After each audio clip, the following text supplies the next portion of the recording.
Une page reliée à un site web ou pas. Une thématique, un angle de traitement et de la connectivité. Des symboles qui renvoient à l'univers des blogueurs. Les premiers blogs sont apparus en 1995. Le mot vient en effet d'une modification de l'expression weblog qui signifie connexion ou selon d'autres, journal du web ou encore carnet de bord du web. C'est un carnet de notes, un journal intime que nous mettons sur Internet via les CMS des gestionnaires de contenu tels que WordPress ou Botamp qui est purement béninois pour partager nos expériences, pour partager notre passion ou pour opiner sur des sujets d'actualité. Cet outil s'est particulièrement développé au cours de ces dernières années. Il en existe aujourd'hui par catégorie et par thématique. Vous pouvez tenir votre blog sur n'importe quelle thématique, pourvu que vous ayez la passion de ce que vous faites. Vous pouvez tenir un blog de cuisine, vous pouvez tenir un blog de mode, vous pouvez tenir un blog de tech, vous pouvez tenir un blog sur le football, pourvu que ce que vous faites puisse vous passionner. Maurice Tantan est un blogueur. Son histoire avec le blog remonte à 2009. Sa principale source de motivation, la passion.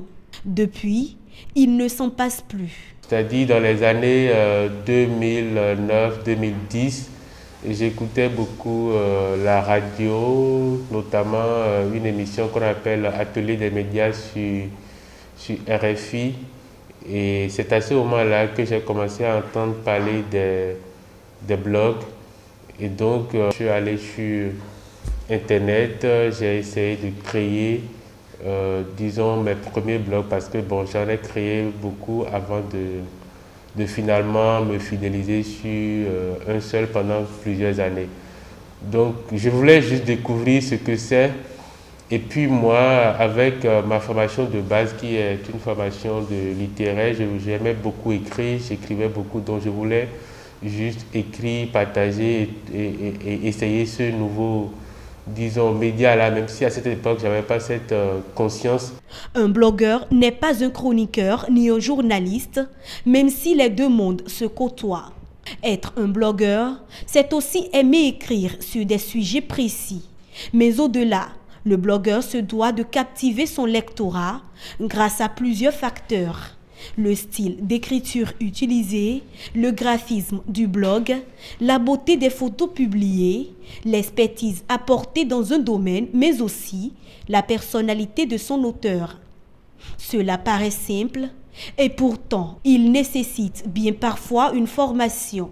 Une question fondamentale, primordiale, sur laquelle l'Association des blogueurs du Bénin met un point d'honneur. Il y a des astuces qu'on doit pouvoir nous apprendre afin de ne pas pouvoir aller dans le décor ou parler de tout et de rien.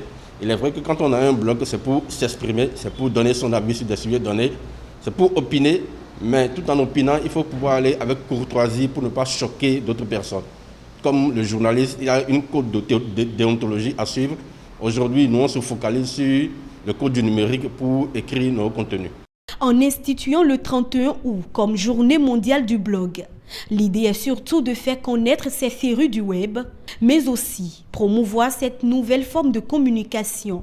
15 ans après son initiation, le blogging a visiblement de l'avenir au Bénin. Il y a de l'avenir et beaucoup de personnes arrivent. Aujourd'hui, on voit des institutions financer même la formation de personnes, des jeunes filles, pour qu'elles créent des blogs tenus et pour qu'elles expriment des points de vue, des opinions sur tel ou tel sujet. Et puis je pense aussi sur le plan politique, le blog a de l'avenir. Le blogging a évolué avec le temps. Aujourd'hui, il est très prisé par les entreprises, les organisations, les communautés, les personnalités publiques comme espace privilégié de commentaires, d'échanges et d'informations.